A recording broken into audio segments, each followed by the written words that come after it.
여러분 안녕하십니까? Good afternoon, distinguished guests. Selamat sore. Welcome to the Indonesia-Korea Young Entrepreneurs Forum. And please allow me to introduce myself. My name is Jessica Jeong Park, and it's my great honor to be your MC for today.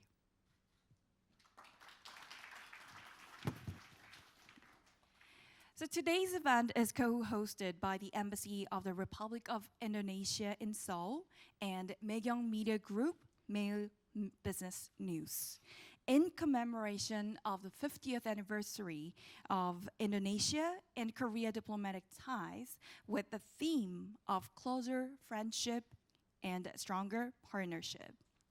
And as we initiate today's forum, we aim to bridge digipreneurs and creativepreneurs and aspiring startups from the two countries. And I would also would like to introduce our distinguished guests and VIP guests for today's forum. First and foremost, we are joined by His Excellency, Mr. Gandhi Sulistianto, Ambassador of the Republic of Indonesia to the Republic of Korea. And Mr. Chang Dae-hwan, Chairman of Megyeong Media Group. Thank you. And Mr. Jung-wook Lim, Deputy Minister of Startups and Venture Innovation of the Republic of Korea. Thank you very much for your attendance. And without further ado, I would like to kindly invite Mr. Chang Dae-hwan, Chairman of Megyeong Media Group, to deliver his congratulatory remarks. Ladies and gentlemen, please welcome him with a big round of applause.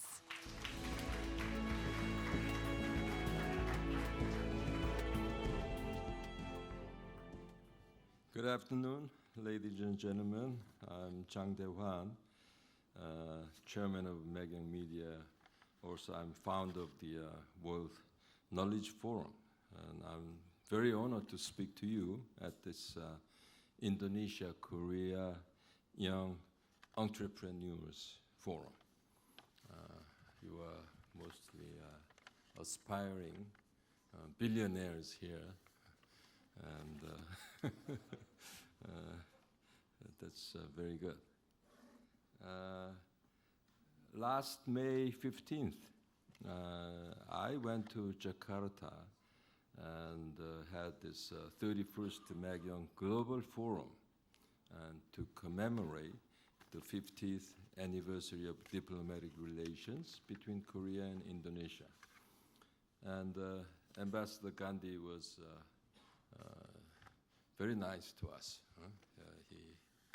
He gave good seminars and also dinner parties, and I really appreciate your efforts. He's most active ambassador in town. Give him some applause. And more than 350 political and business leaders from both countries gathered in Jakarta to discuss ways to cooperate in supply chains that combine Korea's technology and Indonesia's raw materials and people.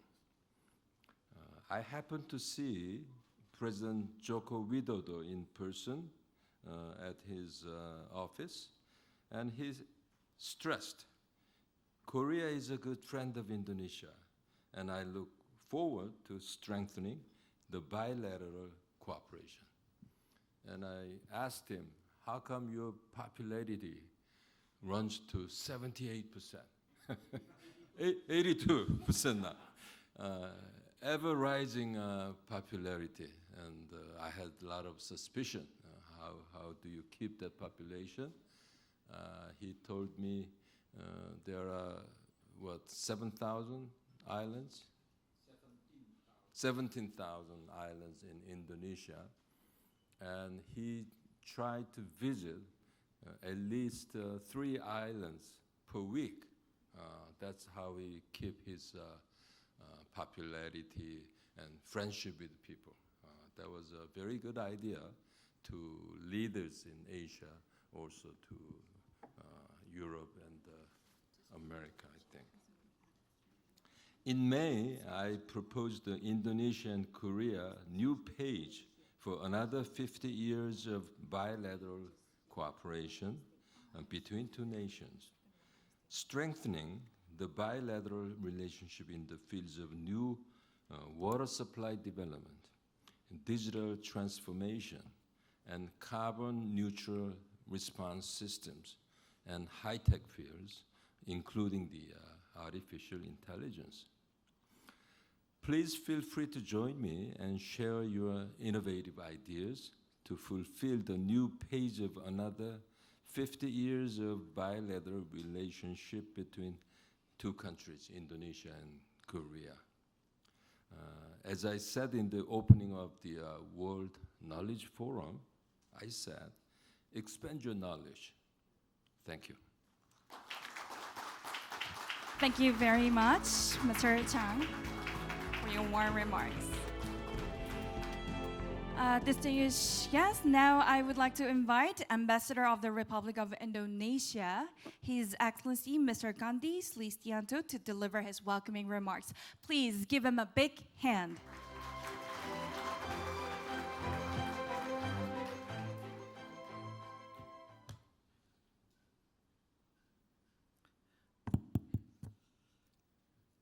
Maybe it's a bit strange for all of you to see me wearing this, T-shirts. But anyway, because usually I wear the batik, So the Deputy Minister told me that he actually prepared to wear batik. But the organizing committee forced me to wearing it. Because just to show how, me looks young if wearing this shirt. But anyway, I enjoy it. Thank you. So Deputy Minister for Startup and Venture Innovation, Mr. Jung Wook Lim, my good friend, Chairman of Mekyong Media Group, Mr. Chang Dae-won. Mr. Chang, I admire you with your speech yesterday at the opening of World Knowledge Forum. You are really very outstanding with your video, advanced video, I tell you. It's really admired. And not only just a speech, but you give an idea what is going on in the world. And then Mr. Kim Chang-bum, he is my mentor, actually. If you mention that I'm the most active ambassador, actually I learned from him how to behave as an ambassador. Because as you know, my background is not a diplomat. My background is a businessman. For 40 years, I've been around in the business community. And when I appointed as an ambassador, I came to him and learned how to be an ambassador. So he is one of my teachers. Distinguished speakers, Indonesian-Korean Young Enterprise Forum, distinguished guests, ladies and gentlemen. I'm very pleased to be here today in the Indonesian-Korean Young Entrepreneurs Forum.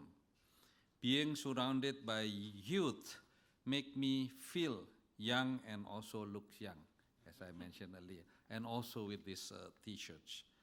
In 2023, Indonesia and Korea commemorate 50th anniversary of diplomatic relations, highlighting the theme of closer friendship, stronger partnerships. Today's event is focusing on two pertinent issues that are shared by the two countries, namely youth and entrepreneurs. First, youth has always played an important part in the forming of nations. In 1928, I'm talking about a little bit about the history of Indonesia, the Indonesian youth pledged the youth vote, underlining one motherland, one nation, and one language. This significant event led to many youth movements which peaked at the proclamation of independence of the Republic of Indonesia by Sukarno and Hatta. The first Indonesian president and vice president on 17th August 1945. In 1998, it was also youth movement that opened the doors to democracy in Indonesia. I understand that Koreans also value the role of youth long before National Liberation Day of Korea in 1949.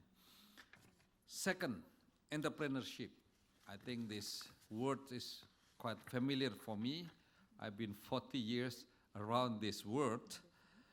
The entrepreneur, I began my career actually for more than 4 decades ago in business sectors. That explain why entrepreneurship is an issue that is very close to my heart. Entrepreneurship does not only need a brain, it's also take courage and gut. Diligent entrepreneurship leads to fruitful outcomes. So this is why I appreciate the panel of speakers who will deliver their insight later on, starting from Mr. Dyota Marsudi. Where is Dyota? Where's Dyota? Oh, okay, Dyota Marsudi, leader of Aladdin Banks, who is the foremost digital bank in Indonesia. Second is Ms. Tessa Wijaya. Tessa Wijaya from well-known Sendit. Fortunately, both of their companies, I myself invested my money to that company. And Ms. Ellen Pranata from Clar Smile Aesthetic Dental Startup. Where is? Oh, I didn't know then. From Korea, I'm pleased to note Mr. Jae Wong from Toast Bank. Where's Jae Wong? Okay, welcome. And Mr. Eugene Kim from Spark Lab. I think I'm familiar with him because I visited his office many times. And Mr. Daniel Kim from Tiger Research. Wow, Tiger. Wow. Okay, all of them are the living example of young and successful entrepreneurs. I think Chairman Chang right that they are all billionaires now. All of them are the living example of young and successful entrepreneurs. They represent not only smart and talented Indonesian and Koreans, but also those who possess courage to begin a new venture. Distinguished guests, ladies and gentlemen, it was only last Thursday, 43rd ASEAN Summit was concluded. President Joko Widodo, as the chair, highlighted digital transformation as one of the essential key factors to build ASEAN as the epicentrum of growth. This forum is designed to serve as a direct follow-up of ASEAN Summit, focusing on digital transformation. In Korea, we have witnesses that digital transformation is successful, since it's not only about the infrastructure, but it is also about the mindset. I have high hopes that today's discussion will identify doable way to implement collaboration between Indonesia and Korea on digital transformation. Oh yeah, something that I think I need to deliver this message. When was on the May, I and Mr. Chang met with my President Jokowi. It's true that he asked what is the secret of President Jokowi, his leadership to become a very popular and very much respected leaders in not only in Asia but also in the world. So since then, I was thinking, because so many people actually ask his secret why he is so popular. So on that matters, I then follow up by print the book. You know, I translated the book from the Jokowi leadership into the Korean character. So I will send you soon. I think And last time I give also Mr. Chung Yison, Mr. Shin Dong Bin and so. But today I don't bring this book. Maybe I will send it to you. And you can read all the secret why he is so popular.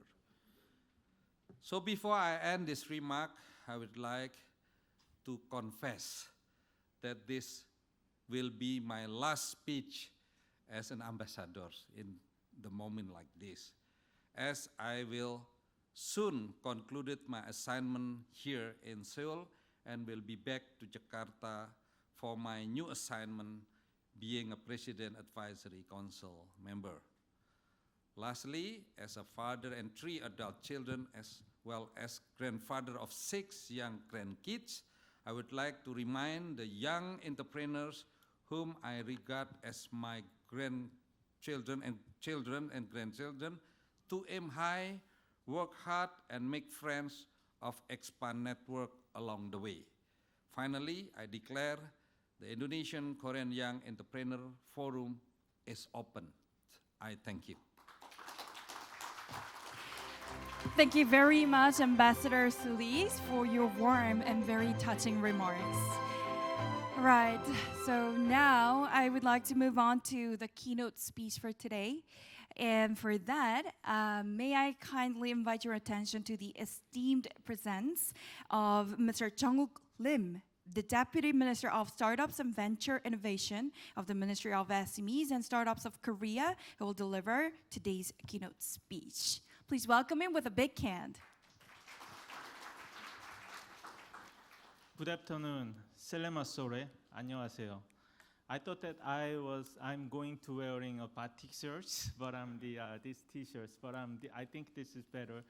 Like as Ambassador said, I'm looking younger. Thank you very much for that. Yes. Hello, I'm the Jung-wook Lim, Deputy Minister of the SMEs and Startup of the Republic of Korea. 중소벤처기업부. It's a MSS in short. First of all, I would like to express my gratitude to His Excellency Mr. Gandhi Surisyanto, the Ambassador of Indonesia to Korea, and Mr. Jang Dae-hwan, Chairman and Publisher of the Megyeong Media Group, for creating this valuable opportunity for exchange between young entrepreneurs from both countries despite their busy schedule. My appreciation also goes to young participants at this forum. This year makes the 50th anniversary of diplomatic ties between Korea and Indonesia. Recently, President Yoon Suk-yeol visited Indonesia, holding a summit between Indonesian President Joko Widodo, reaffirming Indonesia as a key partner for peace and mutual prosperity. I have personally visited Indonesia twice before. 7 years ago, I visited Gajah Mada University and discussed Indonesia's startup ecosystem. It was a wonderful university there. I was deeply impressed by Indonesia's rapidly growing startup ecosystem back then, with companies like the Gojek, Tokopedia, and Bukalapak. I visited the Tokopedia at that time, I remember. Since then, I have continued to take a keen interest in Indonesia, following new unicorn companies like the Zendit. And also, I met so many Korean entrepreneurs. They are really interested in entering Indonesian market and starting the business there. So Indonesia is very much interested by all the Korean startup entrepreneur. So both countries have grown together in various fields, including technology development, economic cooperations, and cultural exchanges. In particular, we are strengthening collaboration in startup field now. Since 2019, Korea and Indonesia have established the ASEAN-ROK Startup Partnership and have been actively collaborating with Indonesia to create sustainable and inclusive startup ecosystem. Korea, like Indonesia, has a ministry-level organization dedicated to supporting SMEs and startups. We are implementing a variety of policies to accelerate the innovation of SMEs and startups and help them to move forward to the global market. So the MSS recently announced a comprehensive new policy plan for Startup Korea to connect Korea's startup ecosystem to the rest of the world and make Korea's global startup hub. I would like to briefly introduce the contents of this plan. One of the key agenda of the plan for Startup Korea is the globalization of Korea's startup ecosystem. The MSS will not only support the global expansion of the startup, but also facilitated the inflow of global talents into the Korea's startup ecosystem. This two-way approach will drive the globalization of the startup ecosystem. First, we will shift the policy paradigm to support the foreigners that can contribute to our economy regardless of nationalities. Until now, startup policies have only supported the companies founded by the Korean founders within the country. However, foreign corporations can also contribute to our domestic economy by investing in manufacturing facilities and R&D, creating employment and added value. So we are planning to support overseas corporations founded by Koreans if they are economically beneficial to Korea's economy. Second, we plan to support the inflow of the talented foreigners into Korea's startup ecosystem. So we plan to revise the visa system to make it easier for foreigners with the outstanding skills to start their business in Korea or work in the Korean startup here.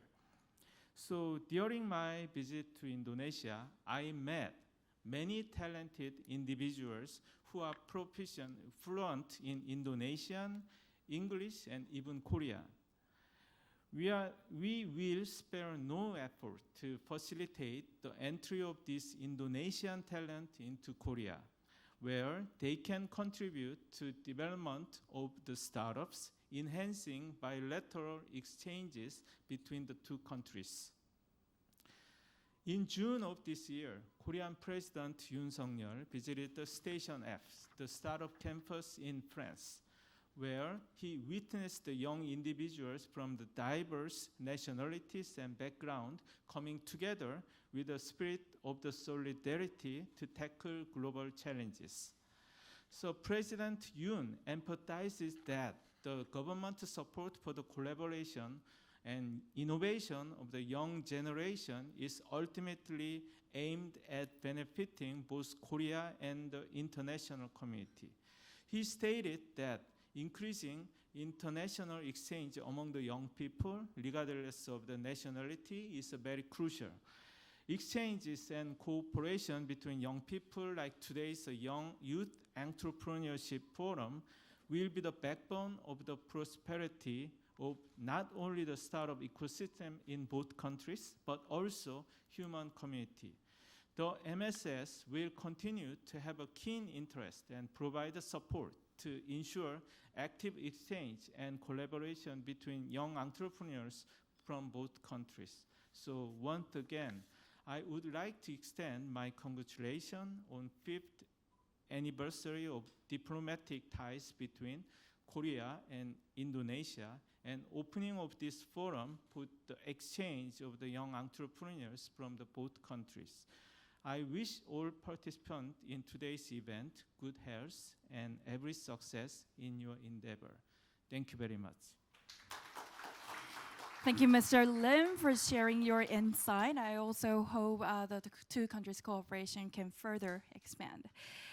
Before we delve into our next agenda, let us commence our event today with a group picture. And allow me to call upon our co-host, VIP guest, panelist, and moderator to come up to the stage for a group photo. First, His Excellency Mr. Gandhi Sulistianto, Ambassador of the Republic of Indonesia to the Republic of Korea. And Mr. Chang Tae-hwan, Chairman of Megyeong Media Group. Mr. Jung-wook Lim, Deputy Minister of Startups and Venture Innovation of the Republic of Korea. Ms. Zelda Ulan Kartika, Deputy Chief of Mission of the Embassy of Indonesia in Seoul. And Mr. Diota M. Marsudi, President Director of Aladdin Bank Sharia. Mr. Kim Ji-ung, Chief of Strategy of TOS Bank.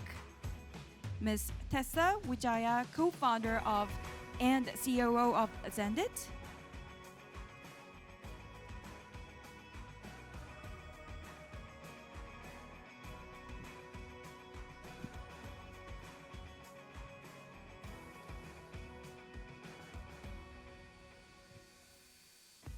So I'll continue.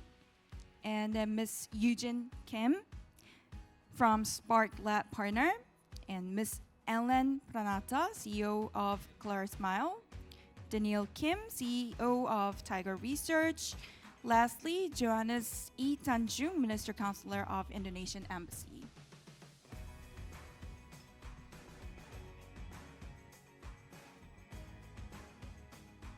Now please look at the camera in the middle and show us your big smile. 1, 2, 3. Please give them a big hand once again. And please look at the camera on your right hand side as well. Oh, heart side? Okay, let's do the heart all together. Heart, one finger, yes?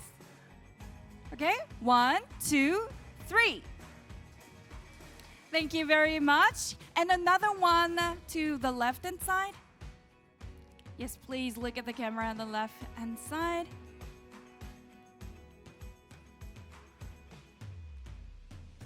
One, two, three. Smile. Thank you very much. Now you may return to your seats. But for our panelists, please remain on the stage.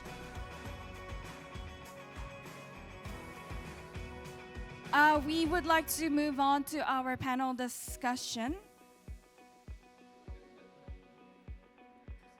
But before that, I also would like to invite our moderator, Dr. Joanne E. Tanjung, Minister Counselor on Creative and Digital Economy, Acceleration of Startups and Public Diplomacy of the Embassy of Indonesia in Seoul. Please be seated.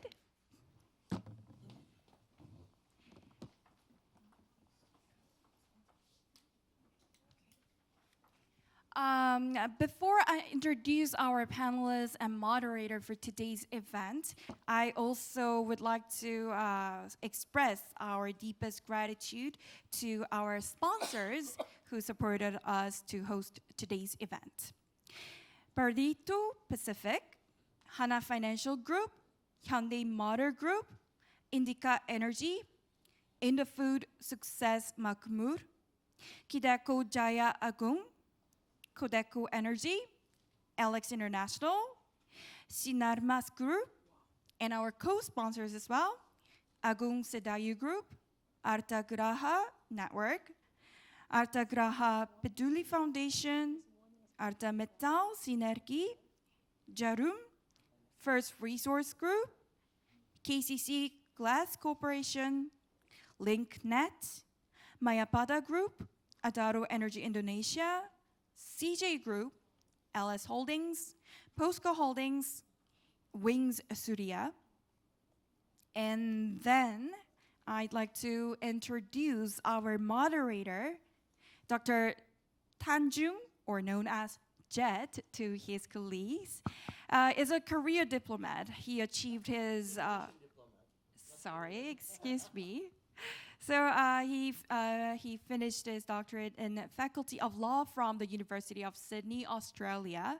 And since January 2022, he has been serving as the Minister Counselor of the division, which was established by Ambassador Gandhi Sulistianto for the promotion of closer collaboration between digital and creative players from Indonesia and Korea. Dr. Jet, the floor is yours. Thank you so much, Jess. Thank you so much, Excellency, Ambassador Gandhi Sulistianto, Madam Zelda Wulan Kartika, our Deputy Ambassador, Deputy Minister from Ministry for SMEs and Startup, Ambassador Kim Changbom. Ladies and gentlemen, it's an honor to serve as a moderator today, and with an array of amazing speakers, 3 from Indonesian and 3 from Korean, equal in numbers, equal in qualities. First, we have Mr. Diota Marsudi. He received his education, Master in Business Administration from Paris INSEAD, and he established the bank in 2021, Emas, 2021. And the bank that he created is now the first and foremost digital banking with a twist of Sharia. He likes to call it Sharia. And while it is one of the most successful digital banking in Indonesia, and we'd like to know why. Now, without further ado, I'd like to welcome Mr. Diota Marsudi to deliver the presentation.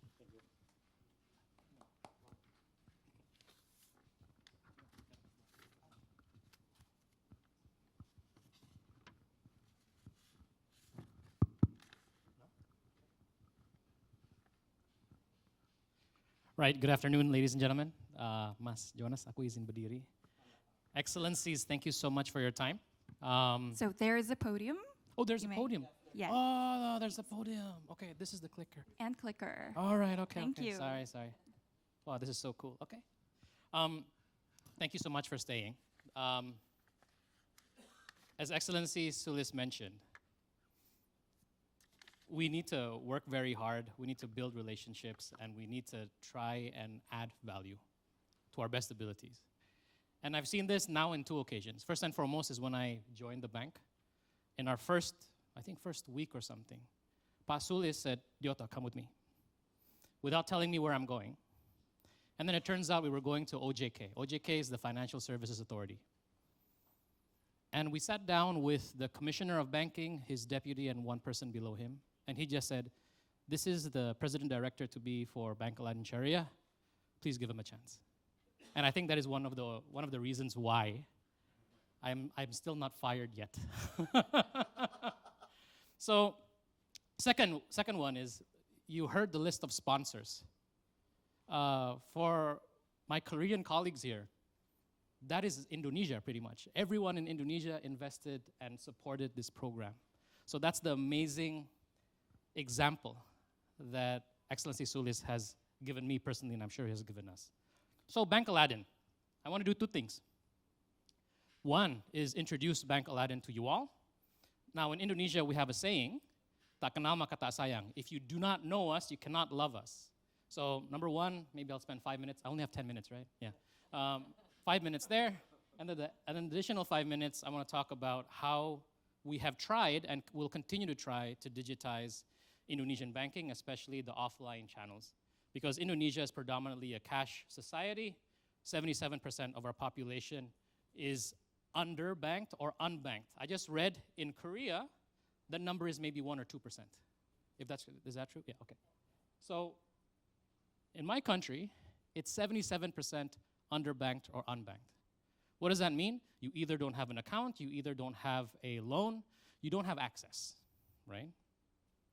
What else do we want to solve, right? We want to see if we can lend to the SMEs in the country. Because as you know, SMEs drive economic growth. If you look at the good news, what is the good news? Indonesian banking is actually quite sizable. And number 2, the penetration of tech and mobile phones is very, very high. Now, you may be introduced by Mas Johannes a term called Sharia. What does that mean? Sharia is essentially a way of life for us Muslims. So what it means is you do things by your religion, right? This means, of course, being good, respecting others, but it also means things that are more specific. So for example, we don't eat pork, we don't drink alcohol, we drink water, and other rules, one of which is also banking. And last but not least is we want to try and onboard the offline ecosystem because we've proven that CAC is lowest and retention is highest if you have people that interacts with people in Indonesia. Now, this is some statistics. Why did we choose a Sharia bank versus a conventional bank? Indonesia is 88% Muslim, right? However, if you look at financial services, it's only 6 to 7%. Some people say 6, some people say 7, but it's very low. Now, we want to understand why. If you look at other industries, if you look at F&B, if you look at fashion, if you look at beauty, everything is Sharia compliant. Even the Korean brands that go to Indonesia certify themselves as halal, right? So the question is, why is it that in financial services, people don't care? Or they don't seem to care, right? Long story short, these are the top 3 factors: trust, Sharia compliance, and product features. So it's very clear that Sharia compliance is important. However, we lag in product features, and that is how, at least we at Aladdin Bank, try to build our business. And that's why you'll see on the screen the team. So my name is Diota Marsudi. I'm the CEO of the bank. I am not a banker. That's why Pak Sulis needed to drag me and show me in front of OJK to make sure that, they take care of me. Now, most of my team also come from tech, right? So we have CTOs from the largest, CTOs, CPOs, COOs of the largest organizations in Indonesia, from Traveloka and OVO and Gojek.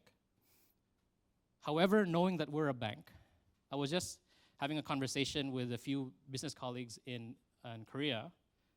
For a tech firm, I used to be an investor before. For a tech firm, the expectation is for you to fail, right? 99 of 100 will fail. One of them is Tessa, and the other one will be Ellen right there, right? 98 of them will fail. That's the expectation. For a bank, the expectation is to succeed. Out of 100, 99 needs to succeed. So we also have bankers, so don't worry, we're a safe bank. Bu Nadia, like 30 years in compliance, Mayang 20 years in compliance. We have a second layer, and Indonesia has two-tier board system. All of these ladies and gentlemen are very, very capable bankers. So that's how we create a nice balance, and that's how we try and work together and create something that has never done before. Very quickly, this is what we've achieved in about 18 months or so, 20 months. So we have 3 million customers, now it's 2.8. We're approximately financing of 140 million and funding of 90 million. We're not profitable yet, however, hopefully very, very soon. And what's most interesting is because our work with Alfamart, we have, remember, Excellency said 17,000 islands in Indonesia. We don't have customers in all 17,000, I want to say, but we have customers in all provinces of Indonesia. It's a good first step. This is just the chart. I won't bore you. It's a pretty good bank. If you want to invest, please do so. We're listed on the IDX. Now, what we do is we try and create products that is relevant for our target segment. The principles are simple. We need to focus and work with a strong offline presence. Number 2, we need to make sure that the experience is as frictionless as possible, because the phones of our segment, which is the underbanked population, the unbanked population, aren't the high-end Samsungs, not the iPhones, but it's like a $50 phone, $60 phone, $80 phone, right? Which may or may not have memory, which may or may not have processing power. So we need to make sure that it's frictionless, it's easy, and it caters to the needs of these people. In summary, within the 18 months, we have done a lot. So pretty much almost all the transaction activities, almost all the funding and lending needs of a customer is provided by us. We want to do more. So we want to create unique products such as Hajj and Umrah financing, other sorts of consumer financing, and other stuff. And for us, this is our differentiating factor, our winning recipe. Remember I said online to offline? One of our shareholders is Alfamart. They have invested not only money, but effort into the bank, and we've been able to create value from this partnership. So if you think about all our stakeholders, right? So customers, employees, and supply chain members, we have done something for them over the last 18 months. So for customers, we have done, deposit and withdrawal. So in Indonesia, it's a heavily cash-based society. If you don't live near a branch, you will never save money. If you don't save money, you will never have access to credit, right? So we support that by enabling 17,000 locations, coincidentally is the same number as the number of islands, for people to put their money in the bank and also and withdraw the money in the bank, right? That's like one of the biggest things that we do. For employees, we actually do all their payroll. Alphamart has 150,000 employees. We do all their payroll, and we also do employee financing for their employees. Last but not least is their supply chain and partners. We provide them loans. Essentially very quick, very accessible, and pretty much competitive loans for the supply chain and partners. And this is how we create that online to offline experience. We want to make sure from step one, you see Aladdin at Alphamart. This increased trust, the number one factor of banking, right? Once you go in, you'll continue to see signages of Aladdin. Once you reach the cashier, you can do transactions with Aladdin, with the application, QR code, debit card, anything. So it's seamlessly built into the offline experience. And this is something that I'm very proud of. Now, this is something a bit closer to my heart. It has nothing to do with digitization, but it has a lot of things to do in terms of becoming a responsible person and a responsible corporation. Now, ESG is a term that everyone throws around. What it essentially means is be a good person, be a good company. So we try and do that, right? So for environment, we've actually measured our carbon footprint. We've reduced it, we've recycled, we've done essentially everything possible to reduce energy usage, water usage, waste. We've also taken a step further to offset it. And because of all these activities for our environmental efforts, our social efforts, by the way, as you can see in the slide before, half of our team, management team, are women. So our representation with male and female is 50-50. In Indonesia, there's directors and chiefs of a bank. Directors, we hold the responsibility. Chief, we delegate the chief. The directors are 75% women. I'm the only male director. So me too, right?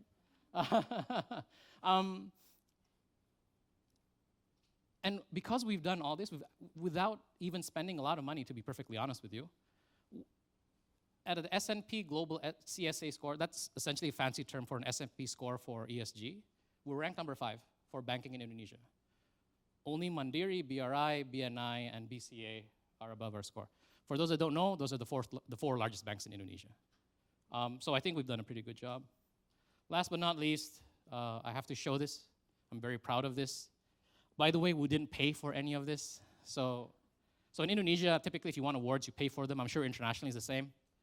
So that's why, as you can see, 2023, less and less awards because we don't pay. They realize, these people don't pay. But yeah, at least we've gotten something. So I think that's 10 minutes, right? Not more than that. Thank you so much. I welcome all your questions and happy to mingle after. Thank you.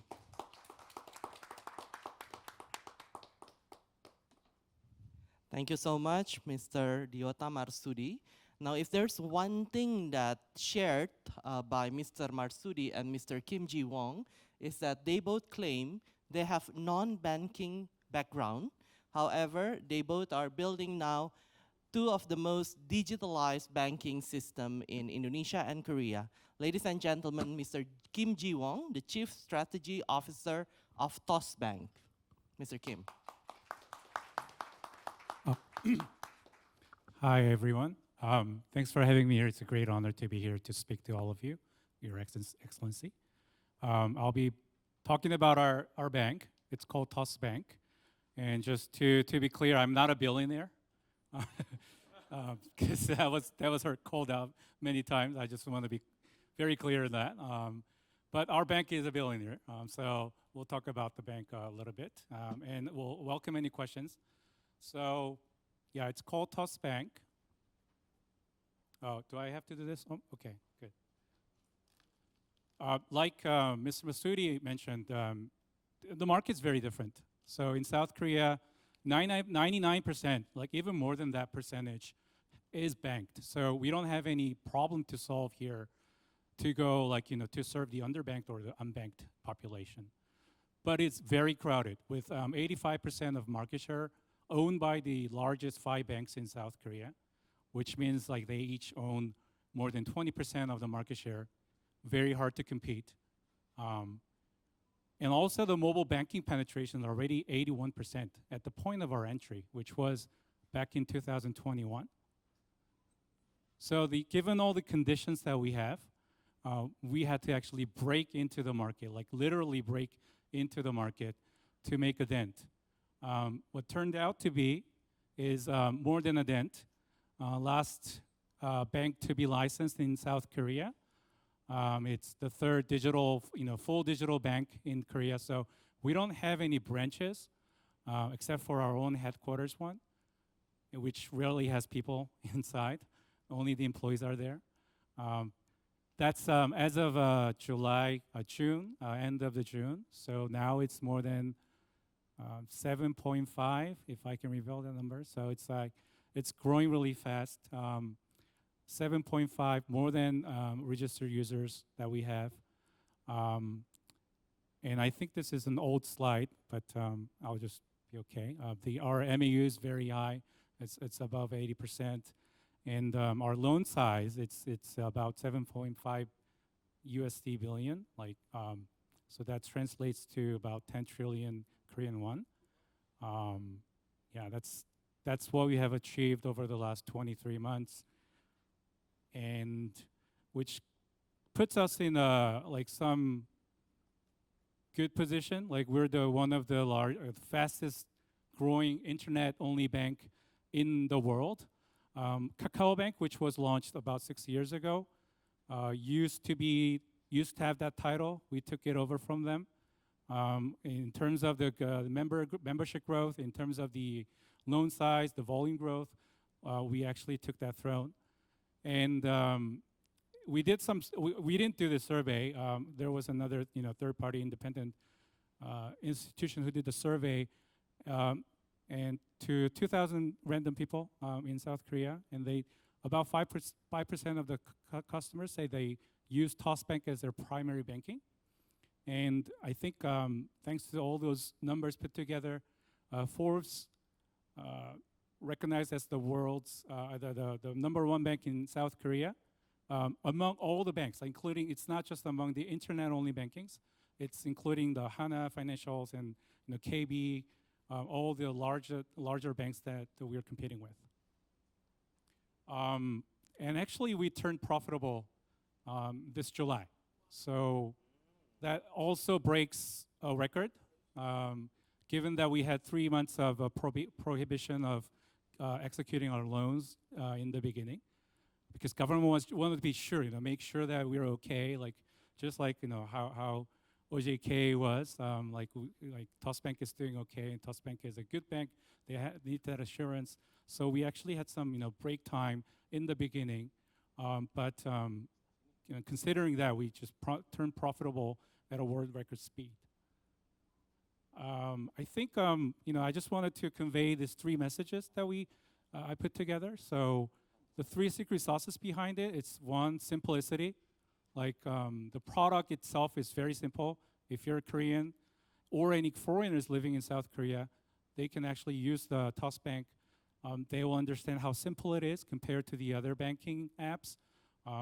It goes back to our philosophy and all the product principles that we have inside. In the beginning, we only introduced one product. It was 2% deposit, 2% checking account, which was enough. It was enough compared to 50 different types of deposit or savings products in the other bankings. So people were actually attracted to that product and came to Bank and started using the banking. And we introduced different products like loans or wealth management, and we even provided some content to them so that they can come back to us. That simplicity actually was one of the secret sauces. And it resonates with our organization size. So that number on the left, 16K or almost 17K employees are at KB, the largest bank in Korea. We're only 480 people. We don't plan to go beyond 1,000, even at the full picture of our growth. So I think that makes us much faster, much more agile, and very easy to adapt to different market situations, as banks are very affected by the market, like interest rates and employments and all the macroeconomic conditions. So that puts us in a very good position going forward. number two, it's a flywheel that we created. So leveraging our data that we have and leveraging the technology that we have, actually we have created a much more superior credit scoring system, which is the bread and butter of a banking system. And we were able to actually select better lending customers and give them exact interest rates. And that was one key driver of this flywheel. So with better data and technology, we can actually give better benefits, which is lower interest rate, and then that allures more customers to come back to us, and that creates this starts a spin of a virtual cycle. So a little bit of the behind the scenes. We are actually leveraging all these different type of data to come out with a better engine. I won't bore you with all the details, but that's kind of the behind the scenes here. And we give out the interest daily. Like, this is unheard of before TOS Bank. So anyone can come to our TOS app and claim their interest every single day. Versus other banks before this, only handed out interest every quarter or every other month. So people had the reason to come back to us, which created high engagements, which we turned into higher, rich data, more data that we gathered. So that flywheel actually kicked in much faster. Last one, we had, to confess, we had a very unfair advantage to start with. So we are living in that super app, TOS, which is the leading fintech app in South Korea, with 25 million registered users. Now it's over 18 million MAUs. So we actually were leveraging that and really acquiring customers at a very small money, like CAC less than $1 for a while. And that translated into our market dominance. In the 2022, we actually captured 17% of the market share of the new loans executed. So more to come.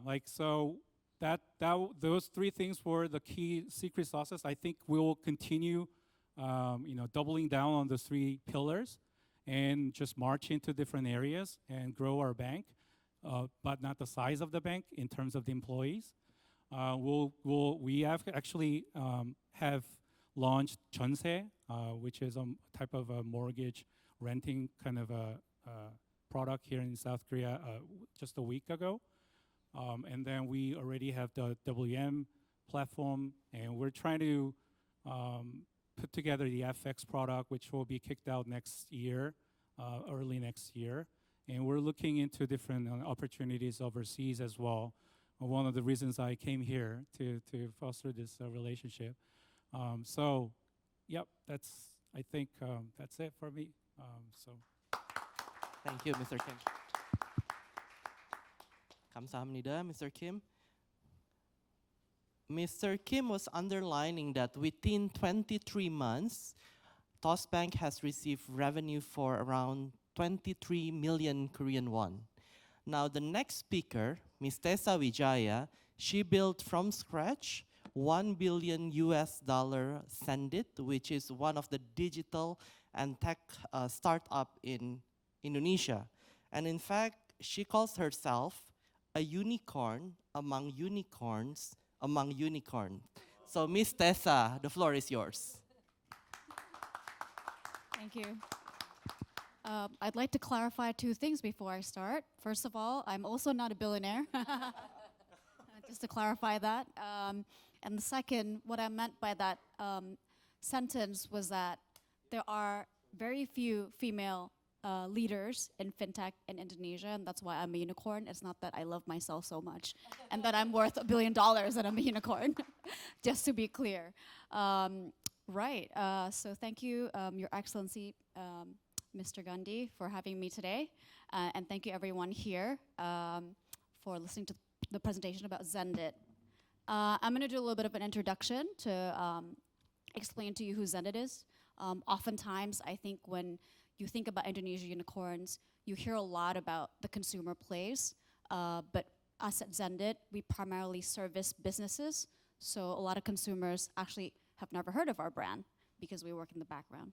So I'm sorry if I apologize if I butcher the Korean language, but 안녕하세요, I think. My name is Tessa. I'm CEO and co-founder at Zendit.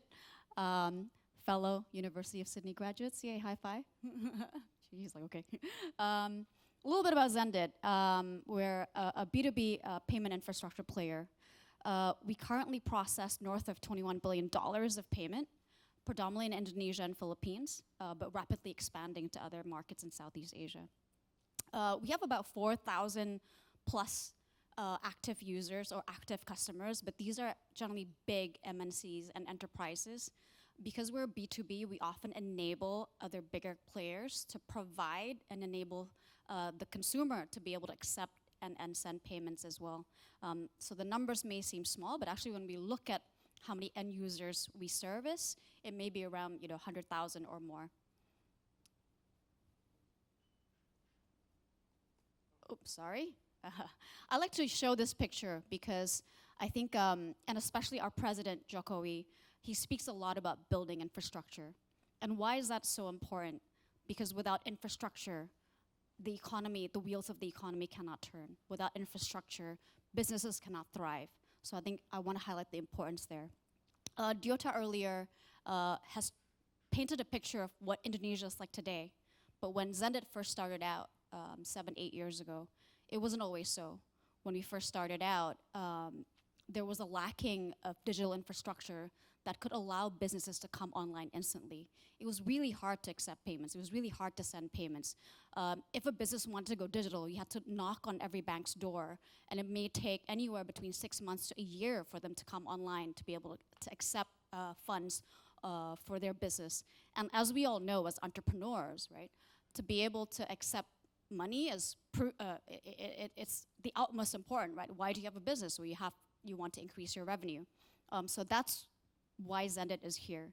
We were the first in market to be able to provide world-class APIs so that businesses can come online instantly in 3 hours, not 3 months, not 3 days, or not 3 years. Zendit itself, I spoke a little bit about the stats. I wanted to speak about some of our investors because, again, that's a big source of pride for us. We were one of the first Southeast Asian companies to be accepted into Y Combinator, which is one of Silicon Valley's biggest accelerators. So a lot of bigger companies like Airbnb and Stripe started out with YCom, and we were very proud to be part of that cohort. We were also, I think, one of the first to be invested in by Cell in Southeast Asia. And of course, we have a bunch of homegrown investors like East Ventures and Intudo and the likes. We service bigger players like XL, which is a big telco company in Indonesia. We service Wise, Traveloka, another unicorn. But we also help a lot of smaller players to be able to go digital, go live, and transact within hours. A little bit of history about Zendit. I said before, we had a really humble beginning. We, in fact, started out in a house, which I like to say is like the Silicon Valley garage version of Southeast Asia. There were less than 10 of us when we started out. It was a little bit of a crazy roller coaster ride. By 2018, I think we were growing 10x in the span of 5 months in terms of transactions being processed. By 2020, we were brave enough to expand to the Philippines. I'd like to say now that there was a lot of foresight on, yes, there will be a lot of growth due to the pandemic, but actually that was just a coincidence. So actually I remembered going to the Philippines in February. We were very excited about expanding to a new market, and then suddenly COVID hit and we were like, uh-oh, good luck to us. But it turned out to be a fantastic accelerator for digitalization in Southeast Asia. I think it was really life-changing for a lot of us. So by 2023, by this year, we actually announce our third market, which is Malaysia. And hopefully we'll bring Merah Putih flag, the red and white, to all countries in Southeast Asia. So why are we here? Why Zendit, not a Stripe or an Adyen, which are already world-class players who are, who are around in most developed markets? We're here because for most Southeast Asians, credit cards are not easily accessible. In fact, credit card penetration in markets like Indonesia, for example, sits at about 3%. So most of Southeast Asians, we don't use credit cards when it comes to transacting or making a payment. It's extremely different. I think I've been here now for 3-4 days. It's been a super fantastic experience, my first time here. I really love the soy sauce crab, by the way. I had that like twice in the past 3-4 days. And when I visit the restaurant, I can make a payment super easily with a credit card. Just a tap, I'm talking to the cashier, suddenly you've paid. And I was like, wow, mind blowing. In Indonesia, that almost does not exist. So we have to be able to adapt. Why Zenit exists is because we provide payments that are tailored for Southeast Asia. We provide payments for non-cards or alternative payment methods basis for markets like Indonesia, Philippines, and Malaysia, where we do need to be a little bit more innovative in the way we provide payment services. And again, when we talk about Southeast Asia, we talk a lot about financial accessibility. When you're talking about credit cards, the cost of payments or the cost of transaction gets extremely, extremely high. Whereas, in Southeast Asia, Indonesia, there's still a huge unbanked population. So we want to be able to make payments more accessible, which is why we're enabling payments through other types of methods. Include bank transfers, e-wallets, QR code, which is a big game changer, again, I think, in Southeast Asia. So this is why Zenit's here.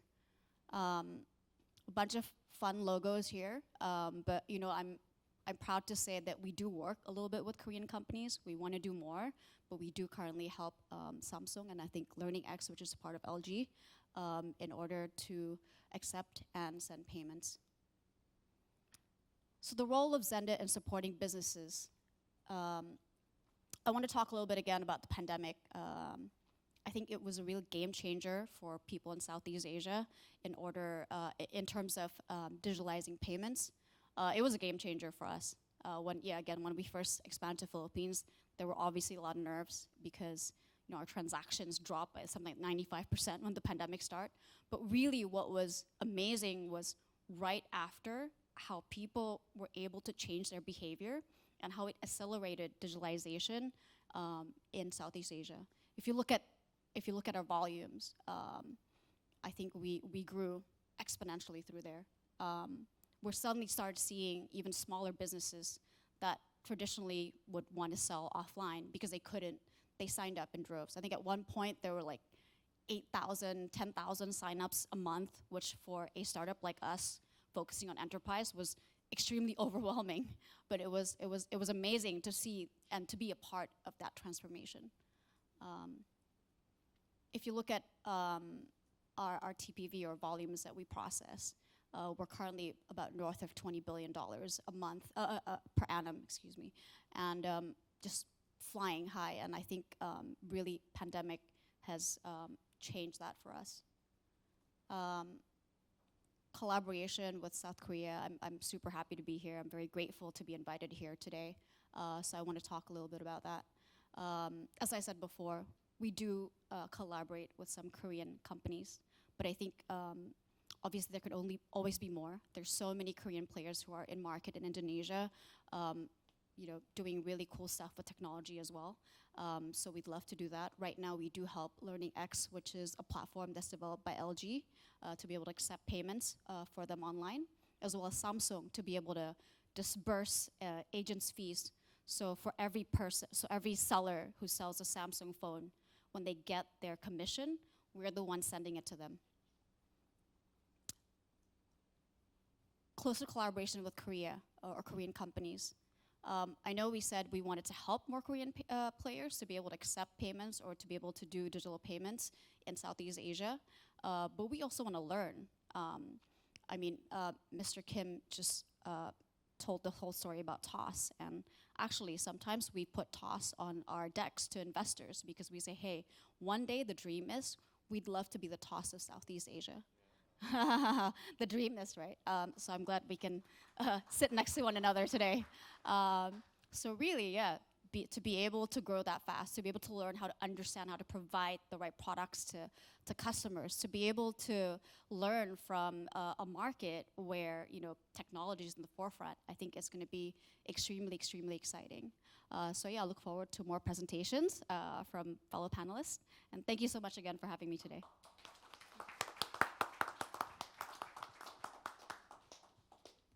Thank you, Ms. Tessa. So we understand clearly now, not only about Send It, but also about what you meant about unicorn. And next on the list is Mr. Eugene Kim from Spark Labs. Mr. Eugene Kim is the partner of Spark Labs, and he manages the daily operation of Spark Labs, one of South Korea's most prominent accelerator. Mr. Kim, the floor is yours. Hi. Very honored to be here today.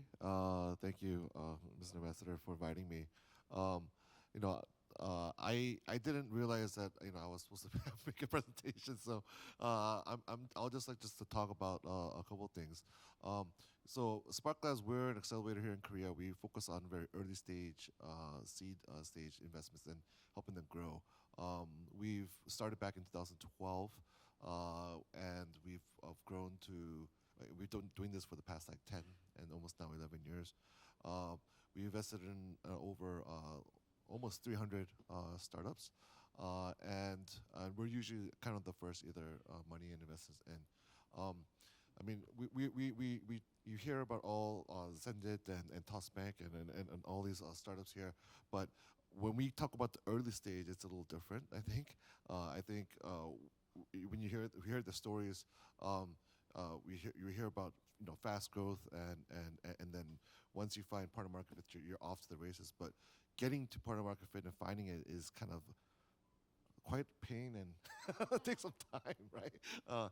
And we don't usually talk about that, right? And so I always like to tell startups and early stage startups, like when you look at when you try to benchmark, a couple startups and what they're doing now, you always have to think about how they started, right? Because what they do now, you try to do that now at the early stage, you probably won't be able to do it, right?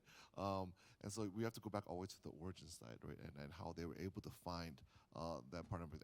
And trust me, there's a lot of pain, there's a lot of failures, there's a lot of tests, tries, and then you learn from that and you kind of grow. So I always tell startups is, you think of growing as a straight line, but it's actually more kind of like a step, where once you reach to a certain level, you kind of understand, you try to optimize and figure things out, and then you realize, hey, okay, we could go do something more, and then you kind of jump up to the next level, and then you kind of do the same thing, goes like that, right? But and so it's hard to kind of get people to understand that you have to have a very targeted user, right, and understand what the exact problem is. A lot of startups, when I meet with them, is the problem is so broad, right? It's so broad, it's so kind of theoretical, and I'm like, no, the world doesn't work like that, right? It's abstract. It's users have a very specific problem, right? And we have to focus on that, and then we grow on finding more people with those problems and grow, right? And so it's a little easier said than done.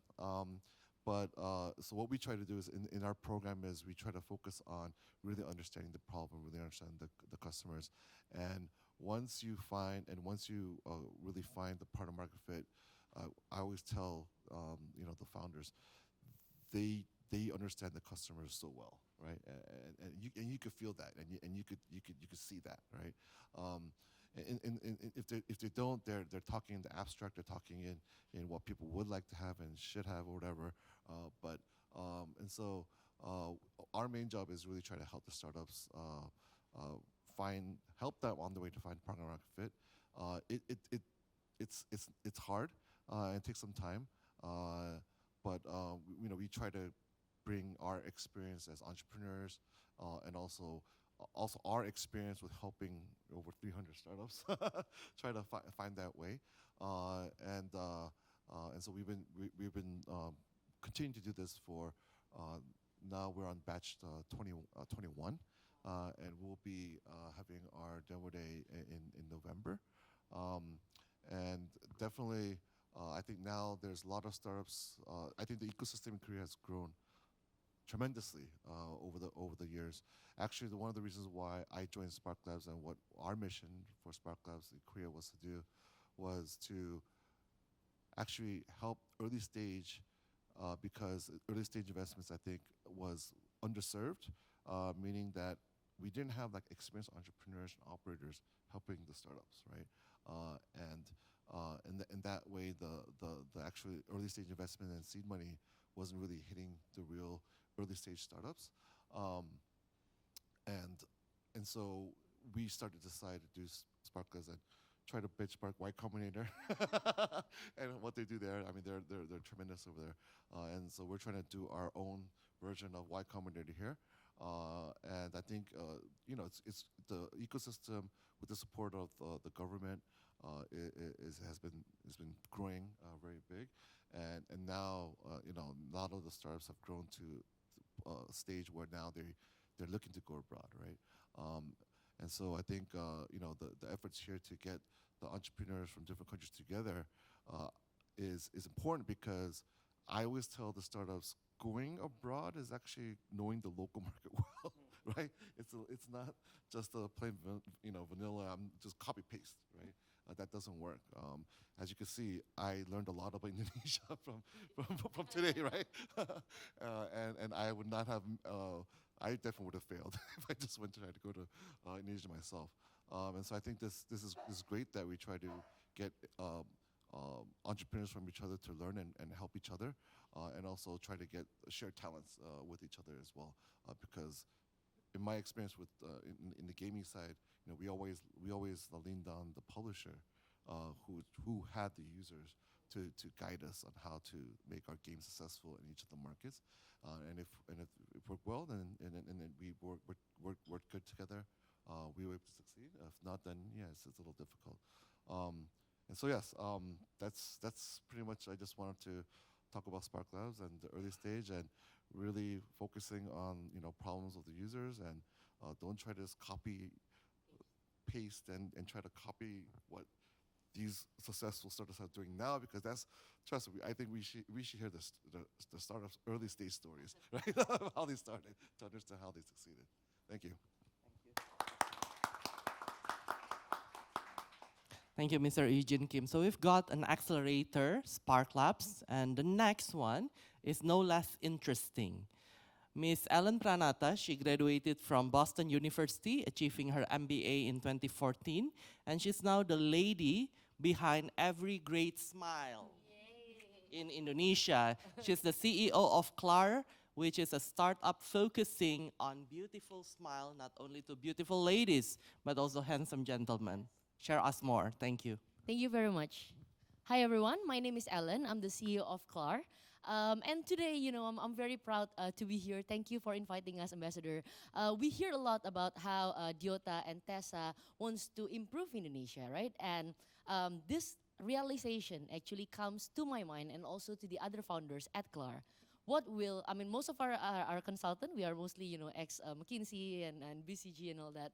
And we really want to create something that works, right? Something that is near and dear to us. So you guys have done a very good job on helping Bank Indonesia, right? Allows us to have that digital access. We want to create a digital access as well, but in something that is close in our heart, which is health, right? So KLAR, today, in today's presentation, I hope to be able to share how our small startup can unleash the prospect of health and aesthetic market in Indonesia.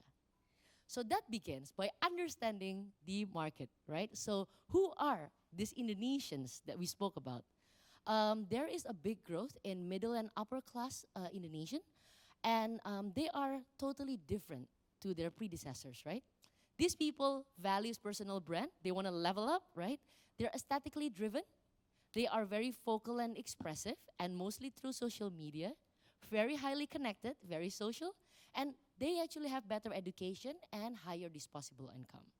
All of these traits create or drive the Indonesian population to embrace cosmetic dental treatment. In Indonesia, this market, the dental, health, and aesthetic market, is large but underserved, as general ideas of going to the dentist scare most of us, right? But think about it, Indonesia is big. Even in our target market of 13 to 64 years old, there are 185 million people. 4 out of 5 of these Indonesians have issues with their teeth, with their oral health. Most of us had the chance, or hopefully pleasure, but most of them nightmares of using a braces once or twice in our life. So that happens to everyone. However, braces are too expensive. Going to the dentist can be expensive. It can be painful, and that deters a lot of them to find access to a better dental care. So if we are able to capture currently the average spending of $65 per year in dental care per person in Indonesia, the addressable market is big. It is at 10 billion US dollar. So that is the dream. Now, yes, the market is big, dental health is cool. However, we have a significant barriers to entry. Number one, general treatment awareness is still very low in Indonesia. Number two, less than 30% of us has a total population, have a household spending of more than 3 million Indonesian rupiah per month. So that's like only around $200. So to make it work, it needs to be priced correctly. There is a strong dentist and patient relationship and high power distance. So we're scared of our dentists, but we respect them very much. And in general, there is a low awareness to dental aesthetic. So if we really want to capture or unleash the potential of the dental care market, dental care aesthetic, we need to be cool. We need to be fun. We need to be close to our customer. This is very close to my heart. Why? Because when we talk about oral health or dental health, we always talk about the aesthetic. People think that we want to make people pretty, right? But that's not all. That is just a part of the solution. We need to remember that our mouth, our oral health, is the gateway to everything that enters our body. Now, dental care or oral care that is not well taken care of actually leads to other metabolic issues like diabetes, gastric, and even heart disease. So what we're doing is something that is very, very important. Smile that is beautiful, that increase your confidence, but most importantly, to safeguard your health. So we always believe that CLAR's mission is to really embed the idea that your smile is your long-term investment. Now, this is our brand ambassador, Maudi Ayunda. She's a good embodiment of our event today because her husband is actually Korean. I know that she comes here a lot, right? So we actually want to be able to work with brand ambassadors. We want to be able to work with endorsement. We want to work with, department stores, pharmacies to bring dentistry closer to the population. We want to do this and unleash the prospect of health and aesthetic market by coining a new term, that smile care is the new skincare. And this is very close to all of us in Korea who actually really cares about cosmetics. Now, why skincare, right? Why coining the term smile care is the new skincare? Because we are jealous of the growth in the skincare category. In the past 2 or 3 years, skincare in Indonesia and overseas has grown tremendously. But to do so, they also need support of deep discounts, right? Deep marketing that happens. So honestly, I believe the skincare game is amazing. There are great products, amazing products that works, amazing product with amazing packaging, but it is very much a red ocean today. Now, what is the million-dollar question, right? Where is the next growth going to come in Indonesia? Dental, healthcare, and aesthetic business. Hopefully, a new category led by a successful startup will create and drive economic growth. Hopefully, we can be able to really capture this blue ocean part, right, which is the dental tech. Just to remind all of us, right, especially the ladies here, I'm sure we are very familiar with the brands on the slide. A lot of us are using multiple layers of our skincare, right, from toner, foam, mask, and all of that. So the aisles, right, in Watson's, Guardian in Indonesia, and maybe Olive Young here in Korea is filled with great skincare products. However, if you look at the Smile Care desk, you will probably mostly see, especially in Indonesia, toothpaste, toothbrushes, and there's a big gap on this non-existent Smile Care category. Why we believe that we are able to do that? It goes back to our root. So Clar's first product is not the Smile Care. Clar's first product is actually the dental aligner, the one on the top right. Dental aligner is one of the most difficult product to launch in dentistry because it requires artificial intelligence, it requires software, it requires a lot of tech apps, and it actually moves your teeth. This answers 4 out of 5 issues in dental care. Most of us have teeth that are not aligned. Usually, in the long term, it leads to caries, it leads to bad oral hygiene, it creates a not so beautiful smile, and health when you start losing your teeth because of the malocclusion. So we work with this. Yes, Pak Sulis, it is like a kawat gigi, but we reverse engineer it and being able to allow people to actually correct their smile without the use of braces. So we use plastics, we use PETG, and some of it is from Korea, to actually align teeth slowly using our mechanism. After 2 years of being in the market and having transformed more than 3,000 smile, we then start launching our cosmetic side of it, which is the Smile Care. So our product now composed of sonic toothbrush, of whitening products, instant and non-instant, and we will come up with 12 other products in the near future. So hopefully that will allow Indonesians to bring a brand also domestically and also internationally that really works, that have strong competence, that is, has a very strong product market fit. These are a few of our product. Number 1 is our clear aligner. These are Pride and Joy. The product of clear aligner is actually simple. It is a transparent straightening alternative to conventional metal braces. All of the treatments are done by our orthodontist. Actually, Korea is a very big producer of clear aligner as well, and we benchmark. However, we are able to scale the price to a third of it because we use a lot of homegrown talents. The treatment duration is very fast, 3 to 8 months. And we have an apps, Klar Smile apps, virtual care treatment that allows you to be able to connect with us almost daily. So all in all, that is the Klar aligner. And one of the last product that we have is actually Klar Kids. A lot of us have children that have a lot of issues with their teeth early on. And now there are no solutions to that because they cannot use braces yet. So with Klar, we are able to fix their smile when their confidence is just building up at school. So hopefully that will do a lot of good. Some of other products are oral mouthwash serum, 100% produced in Indonesia, in a city of Yogyakarta. So that is very interesting. It whitens your teeth in 4 weeks just by using it like a mouthwash. We have sonic electric toothbrush, which is very cool as well.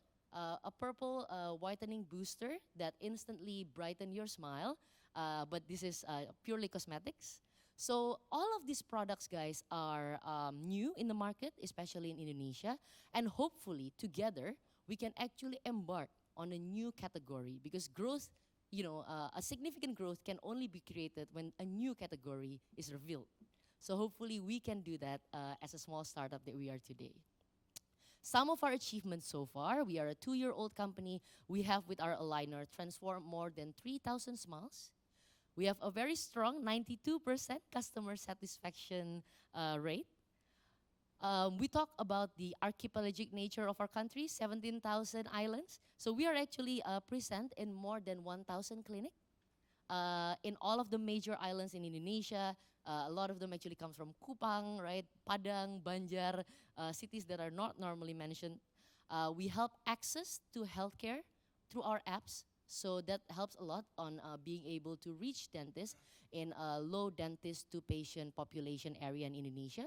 We are available in 32 plus cities, and we have grown 20x over the last 1.5 years, and our customer age range is 20 to 34 years old.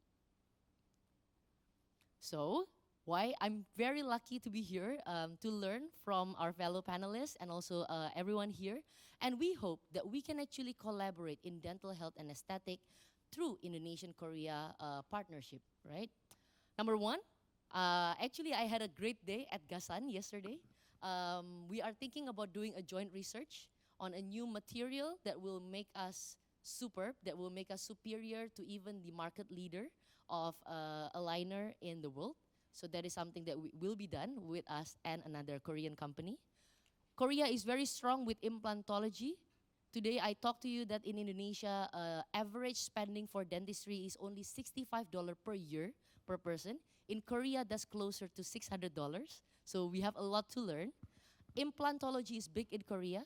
Hopefully we can work with a Korean company to create another digital product, another digital tech treatment somewhere around the world of implant. We are doing a lot of discussion there. We hope there are opportunities of long-term investment startup. I need to learn a lot from Mr. Eugene Kim here in participating in health and aesthetic business, something that is very close to our heart. Research on formulation and product for D2C customer products. There are many great products in whitening. There are many great products in mouthwash and at-home use of dental aesthetic in Korea. So I will love to learn about this product and bringing them to our market. And also maybe opportunities to even export some of this idea to South Korea. So all in all, that is a short presentation of introducing one of the leading startup in dental and aesthetic health in Indonesia. I hope you enjoyed it. Thank you very much. Thank you so much, Ibu Ellen Pranata. Now, the last speaker for this forum, but certainly not the least, is Mr. Daniel Kim. Daniel is the founder and CEO of Tiger Research, a Web3 advisory and research firm based in not only in Seoul, but also in Tokyo. And similar to Mr. Diota, apparently you guys were graduated from INSEAD in Paris. So, Mr. Kim, the floor is yours. What year? Same year? Good afternoon, ladies and gentlemen, Your Excellency. Thank you very much for inviting me. I also want to extend my special thanks to Minister Councillor Tanjung for giving me an opportunity. So my name is Daniel Kim, and among the panelists, I think I'm the only one who lived actually both in Jakarta and Seoul. I went to high school in Jakarta, so I feel home in this room packed with both nationalities. And I was actually asked to talk more about Indonesia. So, as I think, Ellen, you mentioned, we were ex-all consultants. I'm actually still a consultant, so this may be the most boring session among the five. So I run a company called Tiger Research. We provide consulting and advisory services for blockchain and Web3 companies trying to enter into Asia. We work with companies like Animoca Brands, Forte, Clayton Foundation, and Zango, who want to expand outside Korea to countries like Vietnam, Indonesia, and Philippines. So before I kind of talk more about Indonesia, I'd like to introduce my favorite quote around Web3 from a person called Chris Dixon and Anderson Horowitz. So since the 1940s, when computers first came out, every 10 to 15 years, there was a big change of major computing cycle. In 1980s, we all kind of worked on personal computers or desktops. In 90s, it was the internet, driven by companies like American AOL, Yahoo. In 2000, it was the era of mobile phones or mobile internet. Like everyone's on their phone. Companies like Facebook came out on these eras.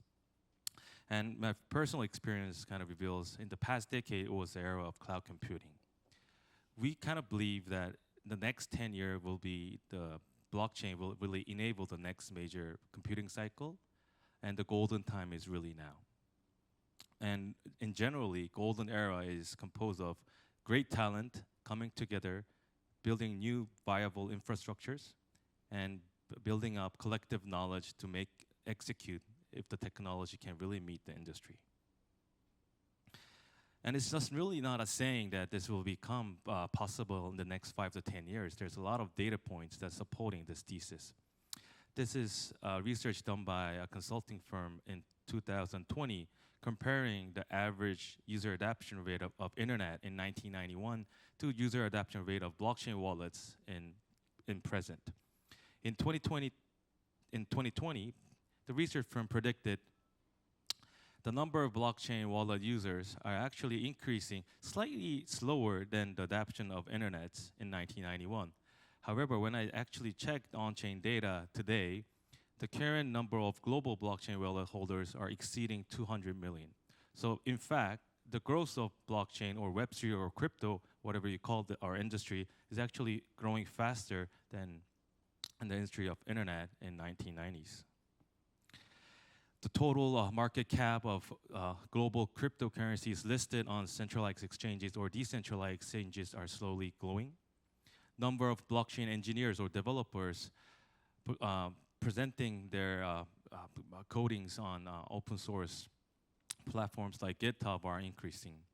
Number of startups incepting and also transitioning from general Web 2 business models are increasing as well. And lastly, number of social media activities are also increasing in our industry. And with all that said, so how does that to do with anything with Indonesia, and how is Indonesia has a pie of that? So Web3 in general has 4 implications to a country. First, Web3 increases economic and industrial value of Indonesia.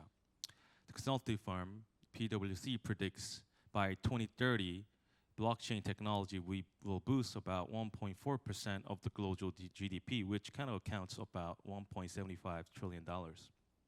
And I think it's up to Indonesian governments, Indonesian Web3 startups, industries, and communities on doing their jobs to actually take a big share of the pie of this large business.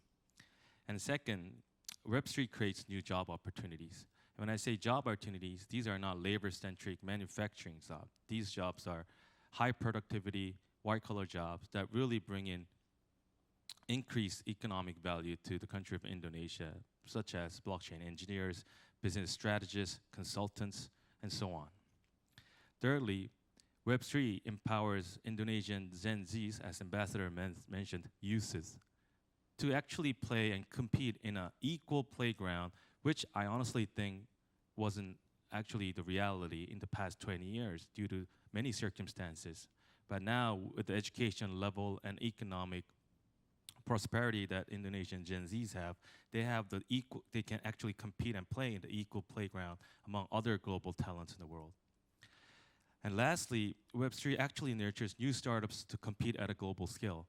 In blockchain was actually kind of built out for no friction or seamless cross-border activities. So in nature, it inherits globalization. So in the past 30 years, the startups that has been accepted in Indonesia, like Tokopedia, Bukalapak, or Gojek, they actually focused on winning the domestic market against domestic enterprises. However, in Web3, Indonesian startups actually can compete against global enterprises and projects to win not only the Southeast Asian market, but the global markets. So where does Indonesia stand today? There are 4 kind of implications that, or strengths that Indonesia possesses in this market. First, obviously, world's 4th largest population with a median age of 30. So if I'm in Indonesia, I can be a very old person, whereas in Korea, where the median age is 45, I'm still a young guy. Second is the digital economy. Indonesia has over 100 million engaged active users at a monthly basis in digital economy. They're spending about $80 billion at an annual pace. And among them, I was actually surprised to look at this figure. 41% of Indonesian population holds a cryptocurrency, which is very, very high even among other Southeast Asian countries, even Korea. And thirdly, the Indonesian government has a very proactive stance on managing and also nurturing cryptocurrency space. I actually think highly of Indonesian government and regulatory authorities on taking care of the Web3 industry, because there are very few ones who are actually promoting and protecting investors in this area. Whereas even in the United States now, the focus is almost on protecting the investors, not really promoting, which in the long term will actually which personally I believe is going to be not a good long-term strategy for at the country level. Fourth is entrepreneurial spirit.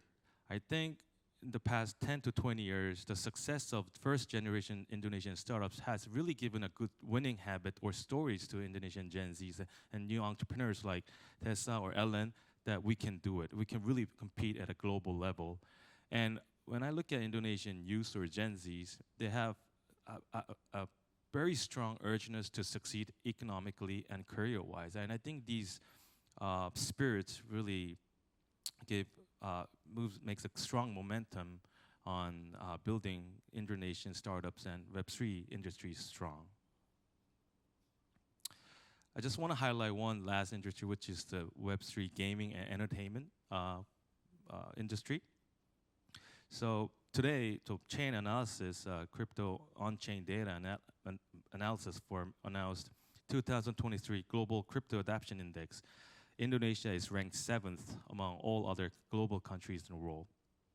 According to our own analysis, Indonesia is among the 4th largest markets with total number of blockchain gamer population and market size in the next 5 to 10 years. And Indonesia is only after China, India, and Asia-Pacific region. So if I looked at this, Indonesia with low median age, strong urge to succeed with great number of youth, has a strong potential to succeed in the next computing cycle, which is driven by blockchain. So I spoke a lot about predictions and next steps and like Indonesia, but it's already been started. Journey's already been started. There's hundreds of projects that's been incepted from Indonesia, including exchanges, layer ones, NFT projects, and gaming. So I think it's all up to us to actually support these projects to prosper in the next 5 to 10 years. The giant is really awakening, so I look very forward to the success of Indonesian and Indonesian startup community, and thank you very much.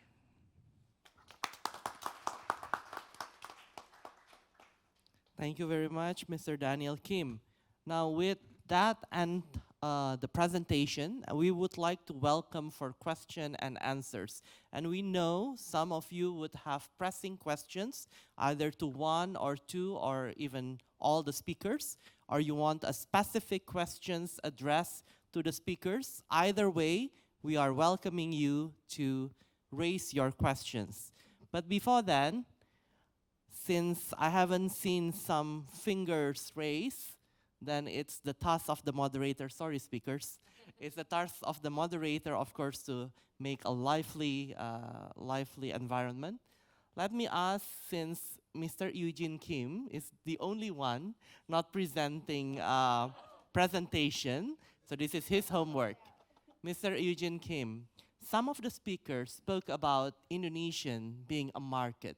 Do you see Indonesia only as a market, or do you see it a feasible doer, mover, shaker in terms of digital economy? Sorry for not doing a presentation. I apologize. I wasn't aware. I mean, I've been in the internet for the past 20 years, and I'm looking at Korea. I think in the beginning, when we wanted to go overseas and enter the market, we always wanted to go either to the U.S., right, as kind of the land of the opportunity. But I think that has all changing because, I mean, the whole world has also grown, and opportunities have formed, not only just in the West, but also in Asia itself. I think now you're seeing a lot of more startups and businesses in Korea going more closer to just within Asia as the initial expansion, not to go to the U.S. It is very expensive over there, and a lot of different markets. But definitely, I think with the growth of digitalization of Indonesia and across Asia in general, you are seeing a lot more companies entering Indonesia and in Southeast Asia much more frequently and much more in a magnitude basis. So again, I always tell startups, and companies that do go global, you do have to understand the local, right, to succeed in that market. And I think like 10, 15 years ago, I think what I tell people is I think a lot of entrepreneurs, a lot of people thought that they could just try to go in there and learn the country and language and themselves and try to do it themselves. But I think these days, with the sophistication of social networks and internet and the likes, you're better off trying to find a local expertise that you could probably work with and help you build a separate team that could really attack the market, knowing the local ins and outs for you to succeed. Obviously, hopefully you have the experience from your home market on how you succeeded and how you found partner market and how you're able to reach users and audiences. But again, those are all different in different countries, especially in Asia where, it's not like we have one language and one culture, right? It's multiple language, multiple cultures that you have to understand. So that's why I think it's definitely you have to go on a country by country basis to expand. And so these days, I think a lot of startups are trying to go to Indonesia, but I also think they don't have a lot of information about Indonesia. I think that's why I think these kind of forums and having this exchange with entrepreneurs will really help both sides, right, of Indonesian startups enter Korea and Korean startups trying to enter Indonesia. I think that's the biggest benefit on that. Thank you, Mr. Eugene Kim. So there's no one size fits all in terms of approach. Now, I'd like to recognize also some of our Indonesian students who are attending. Some are PhD candidates and master's candidate here in Seoul, as well as other cities' distinguished universities. Also, of course, the participants from World Knowledge Forum. Now, before the audience forgets, our graceful MC has reminded us that there will be lucky draw from Garuda Indonesia. Thank you, Garuda Indonesia, Mr. Fajar, from the General Manager from Garuda Indonesia Seoul office. However, we kindly urge you to raise some questions before receiving the lucky draw. Again, our ambassador always remind us, the staff, there's no such thing as free lunches. Exactly, exactly, Bu Ellen. So again, if you would like to win your lucky draw, please raise some questions to the speakers. There you go. There you go. You have. Okay, first to the lady. Hi, my name is Erica Jongachan, and I'm currently working on an NH Investment Securities. Right. I've been working with the Indonesian Ministry of Finance back in 10 years, and last month, very luckily, I've met my old friends again, and I just realized that we had like relationship between Korea and Indonesia for 50 years. So, well, first of all, thank you very much for having this opportunity.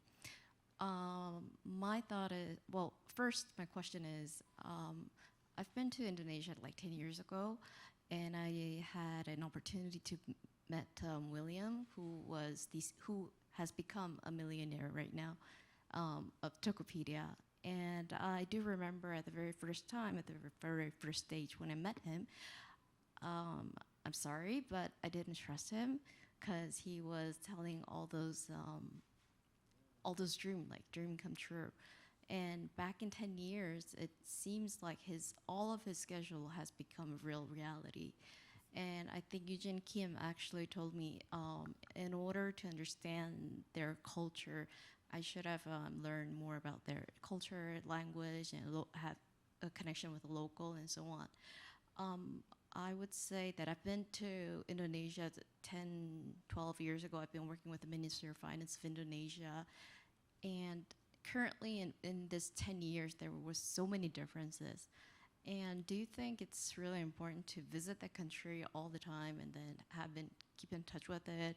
Or how to start actually? I believe that everybody sitting over there on the stage would have the same question. Is this how should I start? So I do have love and passion about Indonesia, and I do want to start businesses as well, but I just don't know where to start. And I myself think that you might have this question, like back in 5, 10 years, if I wouldn't say that you would be this confident as you were back in the very first stage. Anybody who would love to take this question? Anyone? But I do think it should be an Indonesian answering. Mr. Marsudi. Thank you. All right. So, putting off my hat as Aladdin CEO, I used to be an investor at Vertex Ventures. To your question, if you want to invest in a country, you have to go there. So I used to fly to Vietnam, Philippines, Malaysia, Thailand, and of course Indonesia. Indonesia every week. The other countries every month or every 2 months, depending on how serious you are or how much opportunity do you see in that country. It's not just because you want to see the changes and be updated of what's happening, but you also want to build relationships, right? Because like you said, when you met William, you didn't trust him because you didn't know him. You didn't know who to ask to do reference checks on him. There's a language barrier, of course, right? I mean, he's a great guy, but he's not the most eloquent guy in English, right? So there are many, many things that needs to be done to create comfort and investing in a certain country or building a business in a certain country. And that doesn't apply to Indonesia only. It applies pretty much everywhere outside of your home market, right? So that's number one. What is the first step? One is in Padubes. You can contact the ladies and gentlemen of the Indonesian embassy. I think they'll be very happy to assist you. If you're afraid of them, please don't be. You can reach out to the Korean Ministry of Foreign Affairs, right? Because they have an embassy in Jakarta. And if you're afraid of that, you can, one, two, three. You can start with us, right? We don't bite. We may not have all the answers, but we can help, right? And just taking that first step, and then once you've done that, you can figure out where to go after that. That's my 2 cents. Thank you. Perhaps one of the ladies?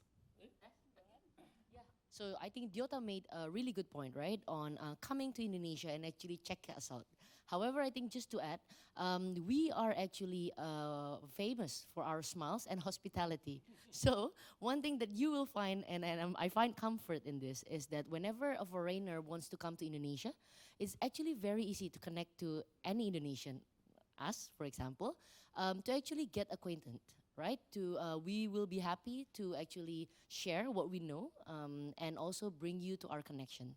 I think that is that hospitality, that kind of openness to foreigners, openness to try to work out and to solve problems together. Those are 1 or 2 of the most important traits that Indonesians have that leads to success in collaborating with any other nation. There you go.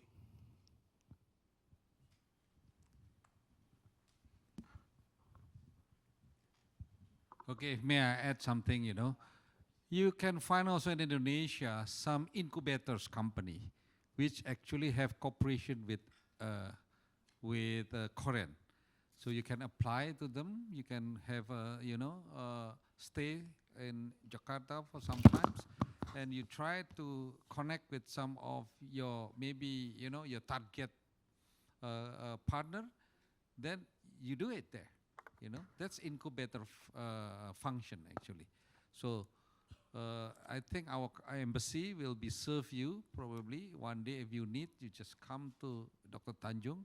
That's his job. I think we are the only embassy that have a function of startup acceleration, collaboration among 2 countries. So please come, recognize his face. You remember the handsome guy? Yeah, you come there and ask which one. If you don't satisfy with him, just contact me directly, okay? Terima kasih. I recognize there's one gentleman behind Ambassador. Thank you very much for your beautiful presentation today. And I'd like to ask Alan Pranata, please. And I'm a lawyer in Korea, and very, very happily, I visited Indonesia, Jakarta, twice this year. And during my visiting in Indonesia, I found that Indonesia is a very beautiful country with so kind and open Indonesian people. And also many Korean company people and Indonesian people work together. And I've heard that Indonesia has a very strong potential, and now is really is starting to change very much.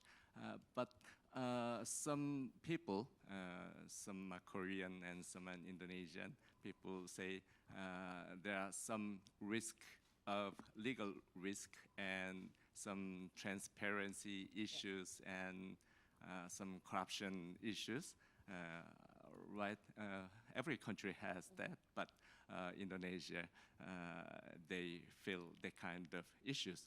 And my question is, could you share your opinion on the transparency issues or the corruption issues? Because you studied in United States and you are working in Indonesia, and you can feel the two cultures.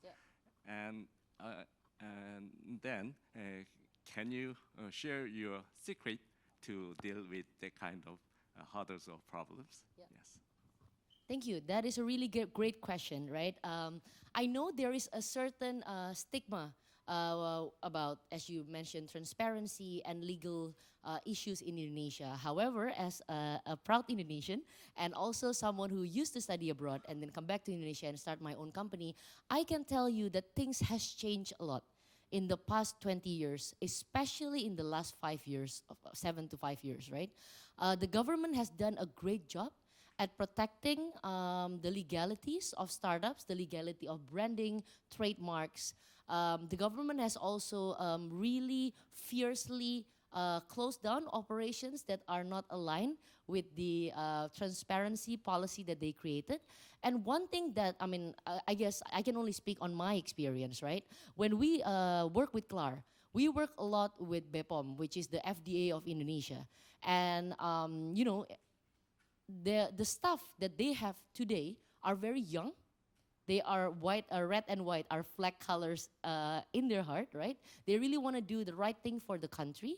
And I see that the government officials have changed leaps and bounds on their ability and their willingness to learn and support startups on creating products as long as it is true and truthful to what the claim is, right? So that is something that maybe did not used to happen, many decades ago.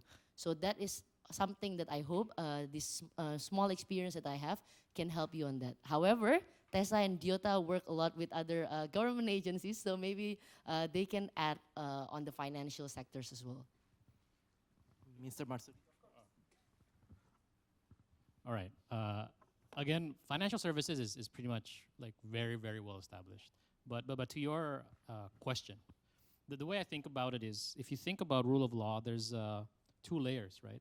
There's policy and practice. Sometimes, in more developed countries, policy equals practice, right? What's written is actually what is done, right? In countries like ours, as Ellen mentioned, we are trying to go in that direction. So for example, in terms of policy changes, there was a law called Omnibus Law. Omnibus Law, which is like, what, a 700-page document? I don't know. It's a long document, right? It's a legal document, so you might enjoy reading it. I had trouble reading it, right? But essentially, the government is pushing for more favorable treatment of businesses. Not just local businesses, but also foreign businesses. Now, you can see that it's a good, sorry, this is going to be very politically incorrect, but you can see if it's a good policy, you'll get protests, typically from factory workers and blue-collar workers, right? Because essentially it is more pro-business. Now, we have seen that the government is pushing in the right path to make it easier for you to expand and invest in Indonesia. Now, practice level, we're slowly getting there, right? Because once the policy is in and once the expectations from the very top change, that drives what the bottom do, essentially, right? If the top, look, we're an Asian country, we still have Asian culture, which means we're hierarchical to some degree. So if the top changes and they instruct the team, this is how you're supposed to act, it'll take some time, but eventually it will change. And that's why, again, very confident to please come, don't be afraid. Again, if you're afraid, the ambassador is right in front of you. If you're afraid of him, you can contact any one of us, you know. We'll help as much as we can. Thank you.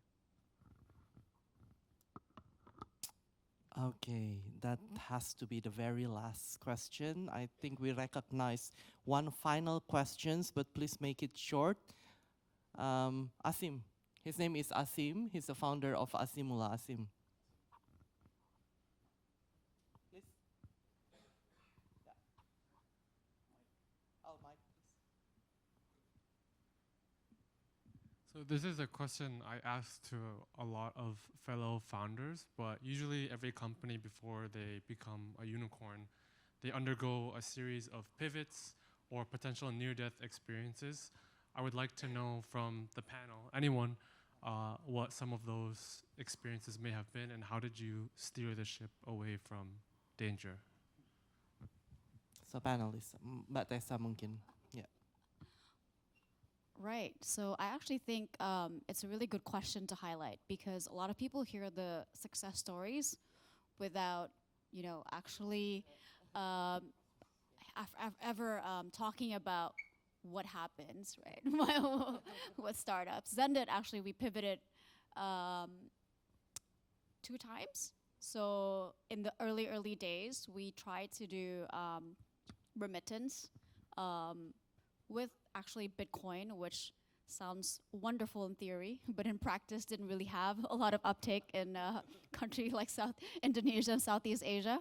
We then pivoted to a consumer wallet.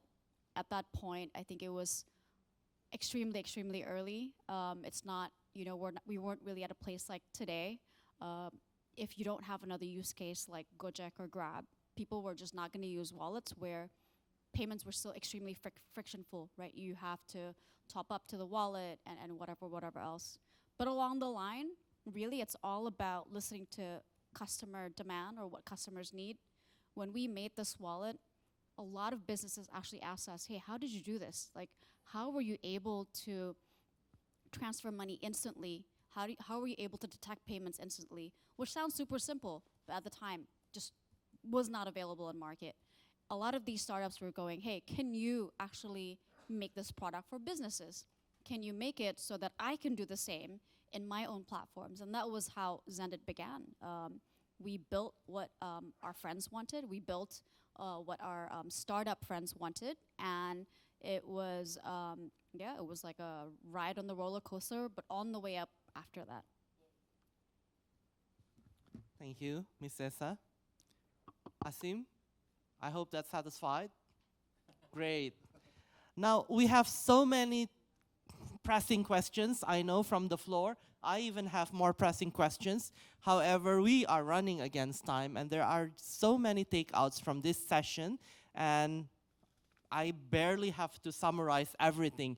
But if there are 2 things that risen from this forum is that, first, digital transformation is high on everyone's agenda. And it was just last Thursday, precisely last week, that our president, His Excellency Mr. Joko Widodo, emphasized digital transformation as one of the keys to making ASEAN as the epicentrum of growth. And under the initiative of His Excellency Gandhi Sulistianto, this forum serves as the direct follow-up of that summit, of course, organized also by the Foreign Ministry under auspicious leadership of Her Excellency Retno Marsudi. And then secondly, I think all the speakers have also emphasized about pandemic, have emphasized about the hard times during their initial stages of every fintech company, banks, but they didn't give up. So if I could again revoice what Ambassador stated earlier, that it doesn't only take brains, but you have to be having courage as well. You have to be gutsy in terms of initiating your venture, and that differences should not separate Indonesia and Korea, but in fact we need also to underline that through these differences, a bridge could be built. And of course, for us at the Indonesian Embassy, your success is our achievement. And Ambassador has always reminded us about that. So please come to us. I recognize the lady in the black dress. And everyone, either you are a student, either you are an aspiring startup, or even successful banks, please come to us. We will wholeheartedly welcome you and provide any explanation you need regarding digital economy, creative economy, startups. Now to the amazing speakers, may we receive a full round of applause.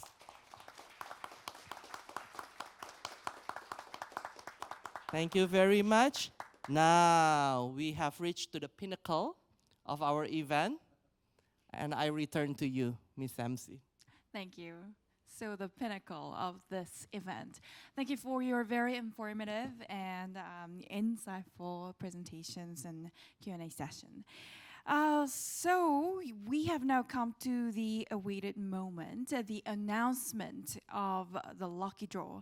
So you must have submitted your name cards at the registration desk, and we have vouchers from Indonesia's national airlines, Garuda Indonesia, as the prize for today's lucky draw. And for that, I would like to invite Ambassador Gandhi Sulistianto and Ms. Zelda Ulan Kartika to choose 2 lucky participants. And each will be able to receive the 5 million rupiah voucher. And I also would like to invite Mr. Fajar Rupi, the General Manager Garuda Indonesia Seoul office, to present symbolic vouchers. So he is mixing the name card.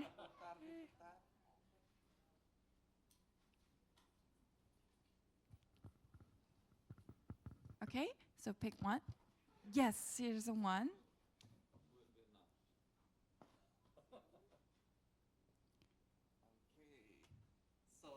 So who is? Mr. Kim, but there's so many. Mr. Kim? Pardon? The prize. There's 3 Mr. Kims. Please come forward, please. But there's so many Mr. Kim in the house. I know that. So Mr. Wook Bung from Kim and Chang firm. Congratulations. A lawyer. And the prize is 5 million rupiah voucher, travel voucher, to any destination in Indonesia. Grateful to the support of Garuda Indonesia. Please come forward, and yes, please come up the stage, both, and let us take a picture for that. Please, yeah, thank you very much.